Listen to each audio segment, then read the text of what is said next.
নমস্কার বন্ধুরা, এখন যে আসনটি আমি করছি সেটি হচ্ছে হলাসন।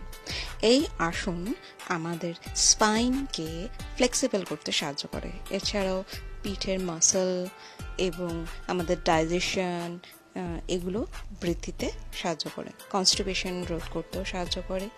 এছাড়াও এটি থাইরয়েডের জন্য খুব উপকারী। হাত এবং পা দুটোরই এই মাসলের উপর কাজ করে। নেক্সট আসন যেটি আমি করছি সেটা হচ্ছে সর্বাঙ্গাসন। নামের মতোই এই আসনটি আমাদের সর্ব অঙ্গের বিভিন্নভাবে উপকার করে থাকে। সবথেকে বড় কথা, এই আসনের ফলে দেহের সঙ্গে সঙ্গে মনের ওপরও প্রভাব পড়ে। আপনি ধরুন টেনশনের মধ্যে আছেন, মানসিক চাপ যাচ্ছে, এই আসনটি করলে আপনি টেনশন রিলিফ করতে পারবেন। এছাড়াও সারা দেহের মধ্যে রক্ত চলাচল কে স্বাভাবিক করতে খুব সাহায্য বলা হয়। এই আসন ফার্টিলিটি বৃদ্ধিতেও সাহায্য করে থাকে।